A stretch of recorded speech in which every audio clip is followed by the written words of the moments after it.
কবরের ভেতরে পড়ে গেল ফোন।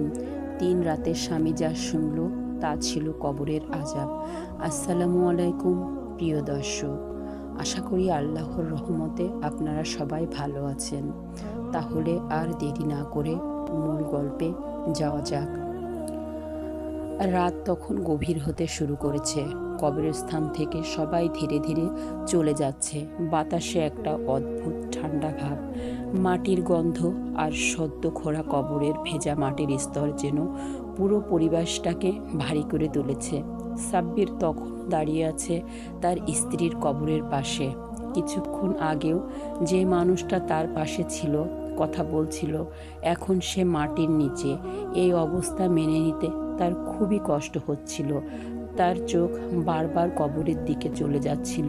মনে হচ্ছিল যদি আরেকবার ডাক দিত, যদি আরেকবার সাড়া পেত।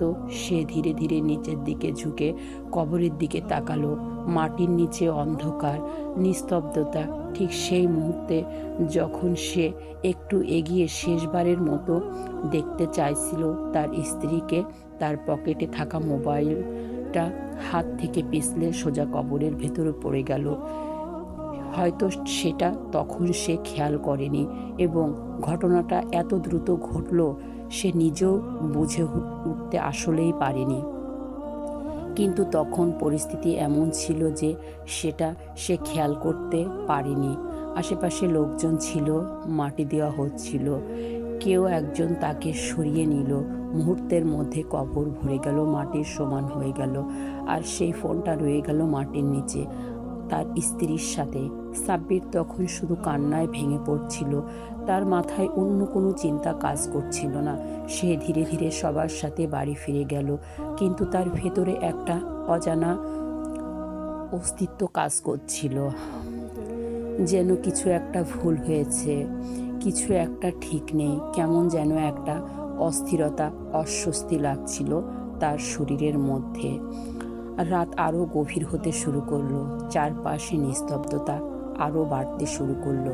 সাব্বির তার ঘরে বসে আছে, কিন্তু তার মন কোথাও স্থির হচ্ছে না, কোনোভাবেই স্থির করতে তাকে পারছিল না। হঠাৎ সে খেয়াল করলো তার মোবাইল ফোনটা কোথায়। এখন তার মনে হয়েছে মোবাইল ফোনটা তার কাছে নয়। সে হাত দিয়ে পকেট চেক করলো, তারপর ঘরের চারপাশে খুঁজতে লাগলো। টেবিল, বিছানা, ড্রয়ার সব জায়গায় খুঁজলো, কিন্তু কোথাও পেল না ফোনটা। তার মাথায় হঠাৎ একটা দৃশ্য ভেসে উঠল। কবরের পাশে দাঁড়িয়ে থাকা, নিচের দিকে ঝুঁকে দেখা। ঠিক তখনই কিছু একটা হাত থেকে পিছলে পড়া। তার বুক ধক করে উঠল। সে নিজেই মনে বলল, না, এটা কি সত্যি? ফোনটা কি কবরের ভিতরে পড়ে গেল? সে কিছুই মনে করতে পারছে না, আবার একটু মনেও করতে পারছে। এই চিন্তায় বসে থাকতে তাকে দিল না। রাত যতই হোক, ভয় যতই থাকুক, সে সিদ্ধান্ত নিল সে আবার কবরস্থানে যাবে। কারণ ফোনটা শুধু একটা জিনিস না, সেটা তার একমাত্র যোগাযোগের মাধ্যম।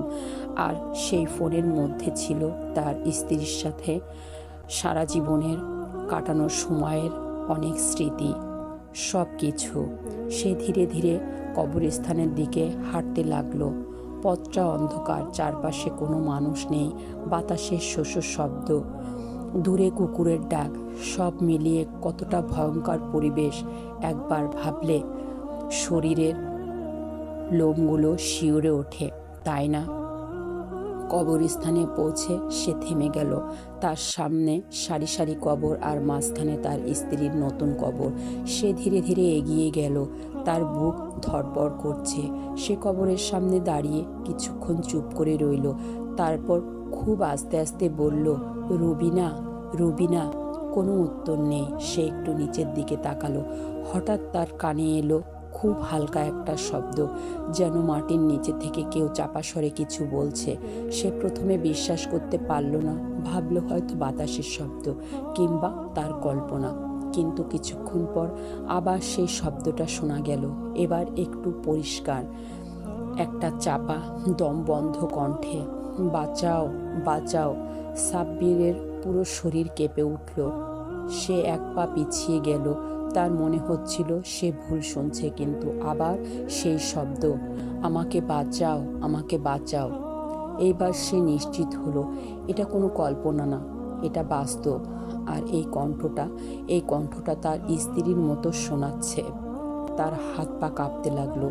সে দ্রুত নিজের পকেট হাতড়াতে লাগলো, কিন্তু ফোন তো তার কাছে নাই।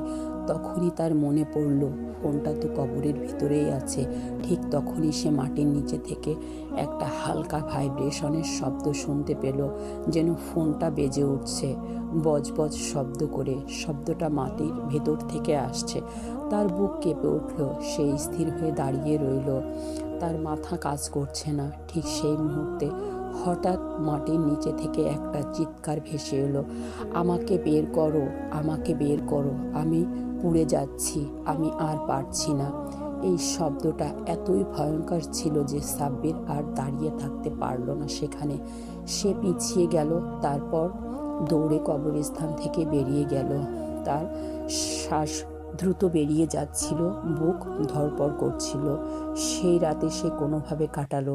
তার মাথায় শুধু একটাই প্রশ্ন, এটা কি সত্যি নাকি সে পাগল হয়ে যাচ্ছে? পরের দিন সে নিজেকে বোঝানোর চেষ্টা করলো এটা হয়তো তার কল্পনা, দুঃখের কারণে এমন মনে হতে পারে, কিন্তু তার ভিতরে ভয় তাকে শান্ত থাকতে দিল না।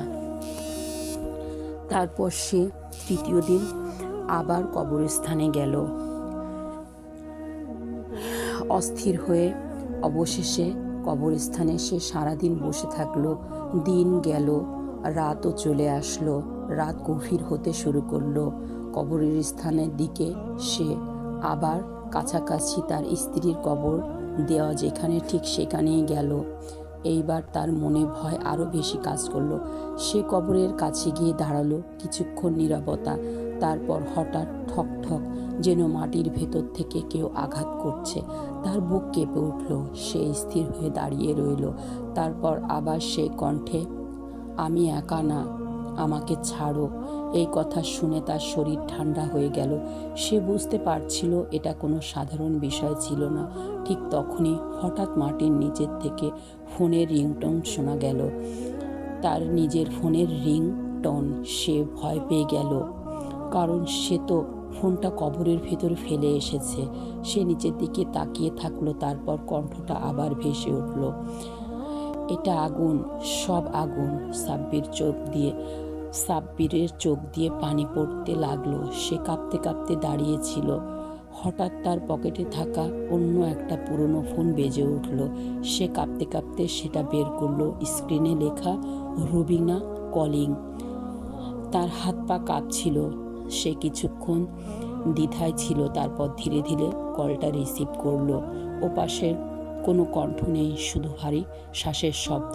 তারপর একটা গভীর অচেনা কণ্ঠ, এটাই তোমার কাজের ফল।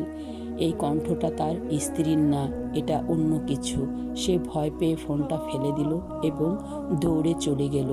তৃতীয় রাত এলো।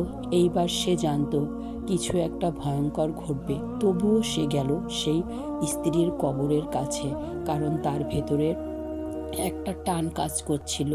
সে কবরের কাছে গিয়ে দাঁড়ালো। হঠাৎ মাটি কাঁপতে শুরু করলো, ঠক ঠক ঠক। ভিতর থেকে কে যেন একটা শব্দ করছে এবং কি যেন একটা বের হওয়ার চেষ্টা করছে। তারপর চিৎকার, আমাকে আগুনে পোড়াচ্ছে, আমি আর পারছি না, আমাকে বাঁচাও। এইবার শব্দটা এত জোরে ছিল যে সে কানে হাত দিয়ে বসে পড়ল।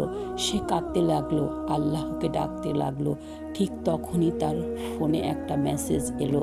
সে কাঁপতে কাঁপতে ফোনটা বের করলো। স্ক্রিনে লেখা রুবিনা। সে মেসেজটা খুলল। সেখানে লেখা, এখন তুমি বুঝবে। তারপর হঠাৎ সব কিছু নিস্তব্ধ হয়ে গেল। কোনো শব্দ নাই, বাতাসও যেন থেমে গেছে। পরদিন সকালে মানুষজন দেখে সাব্বির কবরের পাশে বসে আছে। তার চোখ লাল, মুখ শুকনা, যেন সে সারা রাত ঘুমায়নি। সেই দিনের পর তার জীবন পুরো বদলে যায়। সে নিয়মিত নামাজ পড়তে শুরু করে, মানুষের সাথে ভালো ব্যবহার করে, আর প্রতিদিন তার স্ত্রীর জন্য দোয়া করে।